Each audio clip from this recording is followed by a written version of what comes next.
I think you've probably heard about some of their policies around welfare and what they're going to do. And one of the things is, if you are you're an addict, like I am, I have addiction issues, not drug addiction, but I've had addiction issues, and it's been something that I've needed to get healthy with for a long time. But if you're an addict who refuses to get help and go into like a place to help you, then they will cut you off from your benefit. That's one of their plans to do. So this is Jack Tame picking up on that thought and asking what happens to these addicts after they get cut off. Where do they go? Well, in the case that they lose a benefit, they're going to have to start looking at what their other options are. And I suspect that somewhere someone is going to say to them, right, it looks like you're going to have to go back to that course. It looks like you're going to have to make more of an effort, because the alternative is that if they continue to be paid to stay addicted, they may be even worse off than you imagine if they were to lose that benefit. Do drug addicts make rational decisions?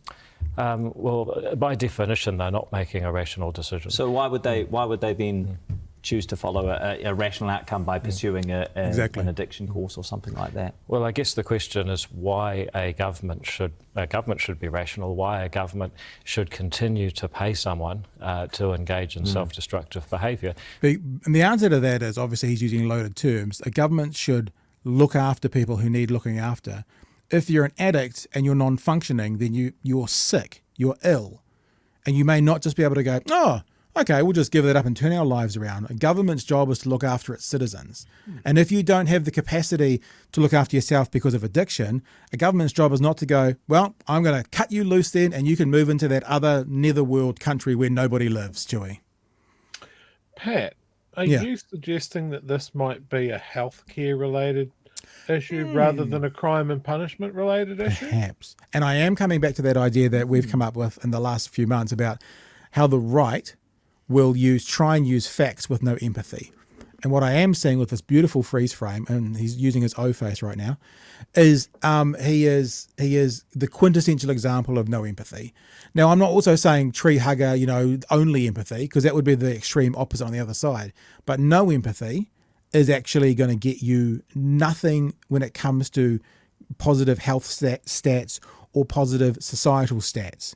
Because if you cut someone off from their benefit, what are they going to do? Do you think they're just going to go, oh, well, I'll just live on air and water from now on, and I'll live in this house that I don't have to pay, rent for, that'll magically appear? What's going to happen? But they'll do a couple of things, Pat. They'll die, or they'll do crimes and then have to go to jail. But that's good, because we're going to get to that. He's building bigger jails for people. So let's have a look at that shortly. Oh, fantastic. Remember, they're in a difficult bind, whatever happens. The government's role is to actually use proper logic and use proper morals, not to pay someone to continue in a self-destructive state. It's a really interesting vibe he went down as well, using morals, ACT, the party of proper morals. I don't know how he quite gets there, but he does. This part of the conversation that's coming up right now, I think, is the most telling of the complete horse shit that is the pile of ACT, right? It's a horseshit pile of ACT, because this is a great conversation around how much money is spent trying to get back benefit fraud, and how much of a focus Rimmer has on benefit fraud versus on tax evasion. It's a great part of the conversation, and if you believe and you want to follow ACT because you want them to look after your taxpayers' money, you want them to be more fiscally responsible, then this is a slap in the face to that, and it goes to show when you see behind the curtain of what ACT really is, which is a punitive party wanting to put their knee on the neck of the poor. That's what they are. So in the 2022 year, 4,700 benefit cases were investigated, facilitated, or had intervention in New Zealand. Just 33 of those resulted in criminal prosecutions. Now, according to Victoria University, we spent $50 million investigating benefit fraud. But we went to the Ministry of Social Development. Their numbers show that the total overpayment to those fraudsters was just $2.3 million. So did you get that? They spent $50 million and they got $2 million back.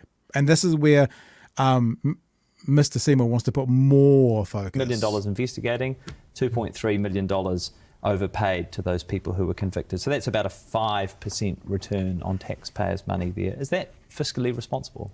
Well, I guess you have to ask the question, what's the counterfactual? If you weren't to have those investigations, if the MSD said, look, we actually don't care about fraud anymore, just have at it. Well, no, that's not- then you might have much greater That's cost. not what we're suggesting, though. We're not suggesting that there are no investigations. Do you hear what he's doing as well? Which is really interesting for an ACT person to do this. He's talking about, yes, but we need to make plans today for where it might lead. But so many other things in his policy is like, I don't care where it's going to lead, we're going to cut it off today. But when it's his policy, he wants to think about we should spend more money today to stop a problem in the future.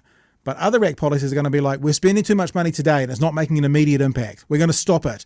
Like the zero, I'm going to talk about zero fees as well shortly. Whatsoever. I'm merely pointing out that your concern is around taxpayer money, and I've just shown you the numbers there that show $50 million have gone into investigating them.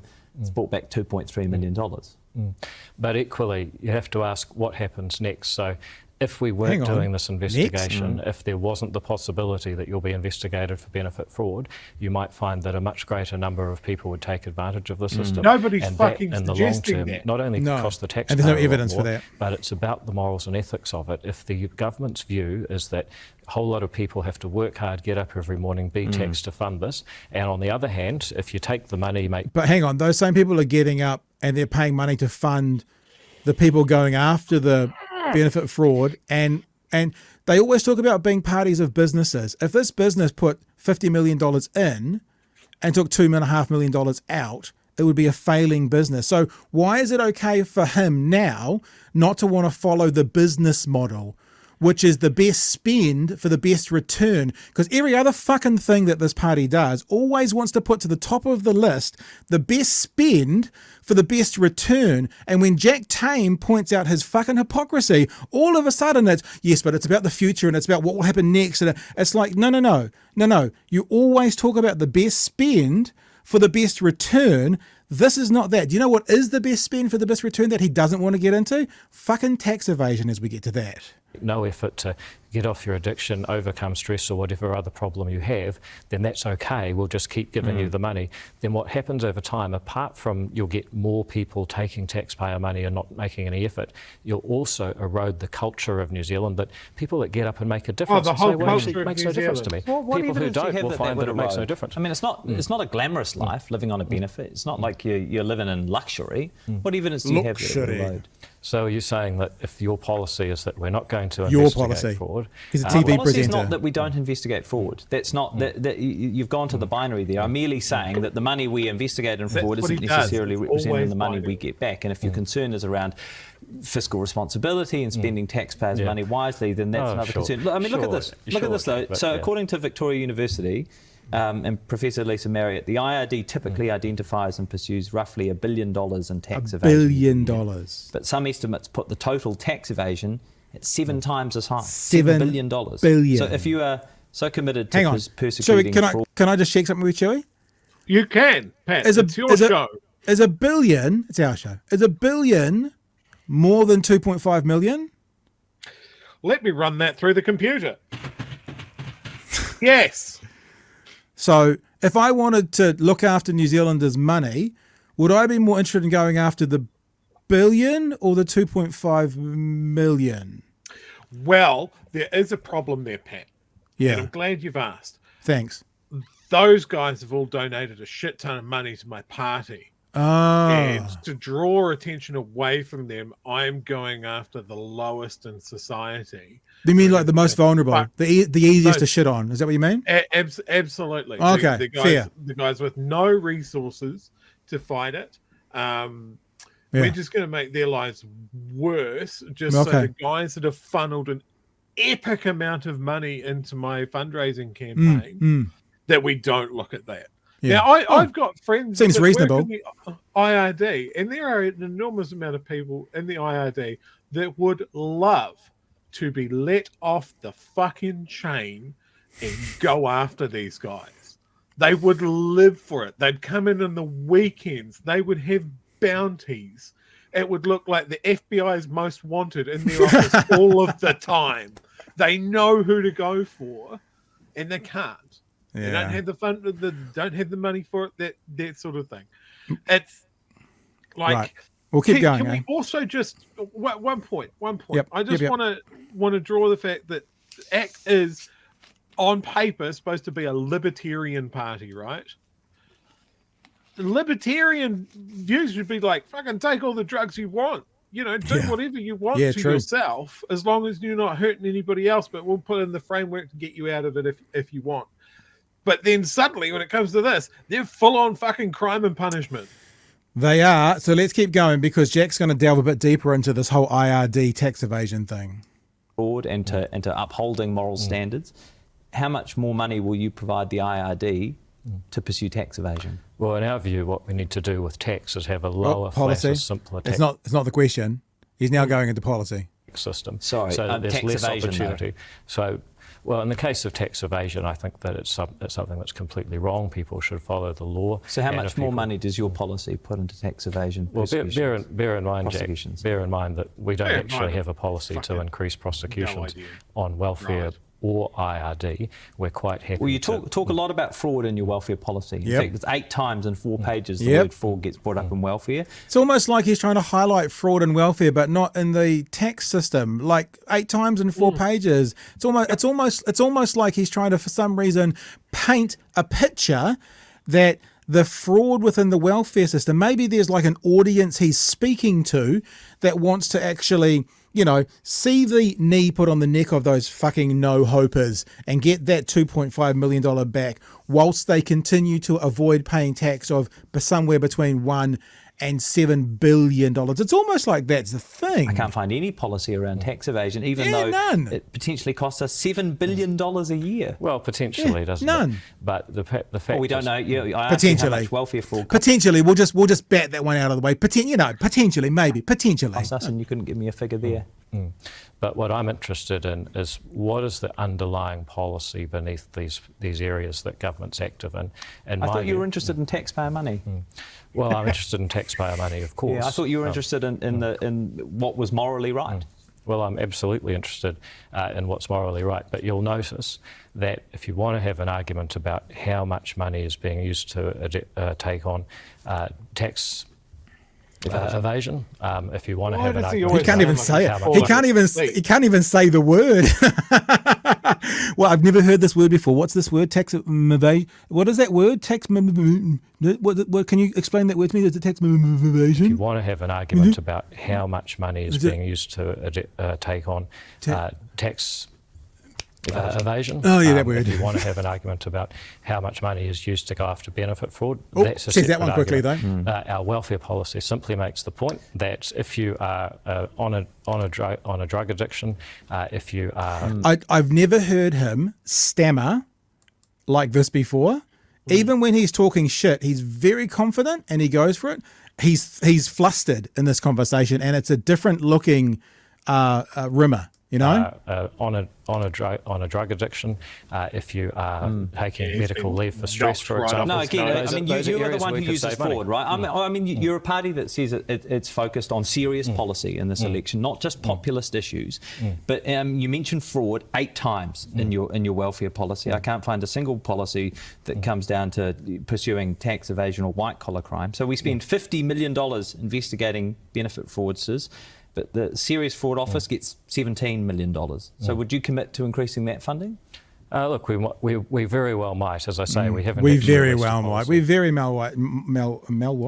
We very well might. Shall we? We might. I mean, because you've got me on the spot, and if I said no, I'd look hypocritical. We very well might. I've got one more clip to play, and it's the one that infuriates me probably most of all, Chewy. But do you want to say anything to that before we get into it?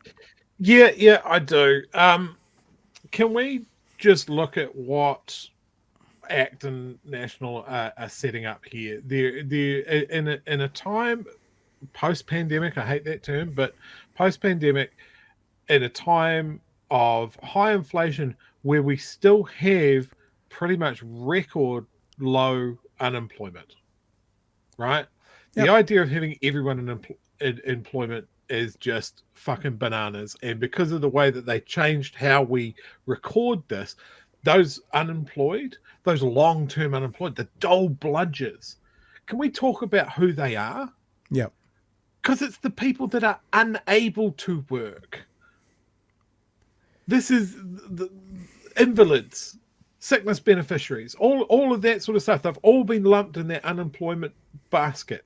And what they are setting up now is an easy target. They can't defend themselves. They don't have the resources. They don't have the lobby groups. They are just the whipping boy for the right wing. And they are setting up such abusive policies, right? Because it's like, oh, we've got most people are working. Why aren't these people working?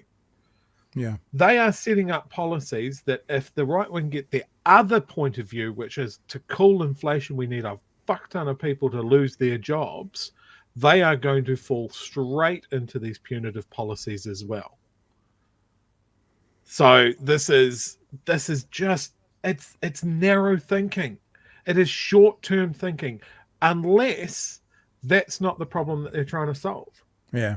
Yeah. They're not trying to solve addiction problems. They're not trying to solve unemployment problems. What the problem that they are solving is, I am not the government. And I know that this shit plays well. So we're going to leave our humanity at the door. And that's the point that we're going to hammer. Yeah. No, well said, sir. Right. The last part of this conversation irks me to the highest degree. Let's go. He is talking about building more prison population, more beds for more prisoners. Oh, there we go. Now, you might say it irks me because of having more prison beds. There's actually a particular part of this which irks me most of all. I'll explain it as we go through. This clip is only a total of about 80 seconds.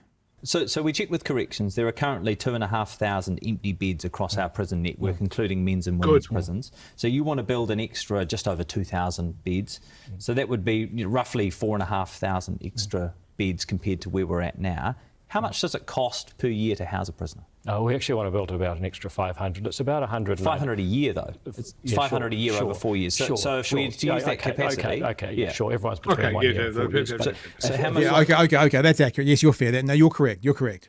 193,000 is the current estimate. Now, you've got to remember that that's the current average amount. I mean, extra may not cost as much as the average. But if we were to use the beds in the capacity that you say is necessary, just so that would be in the vicinity of $850 million a year. Let me put it another way for you, Jack. The cost to the average New Zealander of having 10,000 people imprisoned at any given time is just over $1 a day. Now, if that means that people are in prison getting decent rehab, the streets are safe, you can run a dairy, you can run a jewellery store, and New Zealand really is a great place to bring up kids again, then I think that's worth it. So you can argue about the price, but the price of having a good justice system with the same prison capacity as this country had in 2017, you know what that is? It's $1 a day per New Zealander. So how high are our recidivism? So this infuriates me more than anything. And I'll tell you why. He's trying to sell a policy based on a small incremental amount per person. Now, Chewy, you can go nuts on the putting more people in prison, which is a university of crime, and go there. You can have that part of this conversation, right? I'll give that to you. What I'm going to go nuts on is this asshole is saying it's just $1 per person, like a fucking World Vision ad. It's just $1 per person per day for the whole year, and that means we'll have safe streets. Now, at the same time he's doing that, this twat face is cancelling tons of policies. Guess what? Fees free, which I talked about earlier. Guess what that is, Chewy? That's about 31 cents per person per day to give the first year of tertiary education to our young people for free. He's tried to make this sound $850 million like it's a small incremental amount of money, yet every policy he wants to get away from, he says, well, that's $500 million. He's not fucking prepared to go, yes, it's $850 million a year. He's going, it's $1 a day per person. So, Mr. Seymour, free education for the first year of tertiary study for our young New Zealanders is 30 cents per person per day. Again, I'd like to check my maths with you, but that sounds like less than $1 per person per day. So if $1 per person per day is okay to spend, why are we getting rid of policies that are a fraction of that per person per day, like fees free? Right, that's the first thing. The second thing to remember is that ACT is going to do with this is from their website, whilst taking in less tax, whilst reversing interest deductibility charge, while reversing government's recent workplace relations changes, including Matariki public holiday, new sick leave entitlements, and the 90-day trials, while reinstating 90-day trials, and while pausing the minimum wage for 3 years. I did a tweet in the weekend that showed the last 6 years of National and their minimum wage raises, which made it a total of 16.7%, and the last 6 years of Labour, which is the minimum raise has been raised by 33-ish%. 250 weeks, $50 a week minimum wage earners are better off today than they were when Labour came in. The last 6 years of National, it was $90. They were $90 a week better off. ACT wants to spend more tax money on prisons and freeze the minimum wage whilst there's still inflation going on, which means as an actual percentage, it will be going backwards for 3 years, and sell it on the idea that it's just $1 a day to put all these more people into prisons. It's just $1 a day, Chewy. It's only $1 a day per person. Yet at the same time, he is freezing minimum wages. He's cancelling a whole bunch of things that are incredibly positive and good for New Zealanders, and he's not prepared to actually go, well, that's 30 cents. And the last thing is this, right? His partner after the election, right, is National. They're offering minimum wage a $10 tax cut maximum you'll get. He's already told us that one of his ideas is going to cost $7 a week per person. So that straight away cuts that $10 tax cut down to $3. And for people who are getting $2 a week, which we've seen, you're actually now getting negative $5 a week, because National's going to give you $2 a week and ACT's going to take $7 a week off you because they want to put more people in prison. So it's just infuriating to me, Chewy. Yours, sir. I'm just putting on my Rimmer hat. Yes, you're right. The numbers are wrong. So the best thing that we can do is sell off our prisons.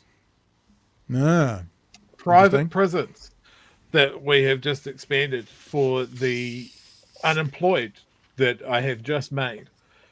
Look, if $1 a day is fine, why does it have to be deployed into a prison? Exactly. Prisons, look, I'm not going to take away that there are some great rehabilitation programs in prison. There are people that do some excellent fucking work. But imagine if we poured that money into their lives before they got to prison. Yep. It's only $1 a day. Let's put that 850 million a week into preemptive, into fence at the top of the cliff policies to help stop them going to prison, Chewy, rather than $850 million in beds so they can lie in prison. These guys love pulling ideas from overseas when it's crime and punishment related, right? Yep. Let's take some crime and punishment ideas from the US, the country that has the most incarcerated people on earth per capita. Just mental. And we tried to follow them. Same with the UK. Just does not work. We never look at places that have more proactive ways of stopping people from getting to prison. We never look at things that are like investing in the early years of citizens so they don't turn to crime. We don't look at healthcare solutions. We don't look at mental health care. We don't look at any of these things that so many groups point out and say, this is where the money needs to be. We need to pour it into schools. We need to pour it into the children's communities to push them off this path way earlier than we bother doing now. It's infuriating. It's a complete moral failure. It is. And these guys are going to cruise in if we let them. If we don't talk to the people in our lives, the guys that are going, oh, you know what, I'm going to vote blue because I think we need a change. Yeah. It's that whole thing. We need a change. Yes, they are promising change. Is it good change? My argument is it's fucking not. It sounds dystopian. And all we have to do is look at what they did last time. They spiked our prison population. They spiked our housing prices. They spiked our unemployment. They spiked our borrowing. They spiked everything. Everything that they say that they are good at is proven false in time.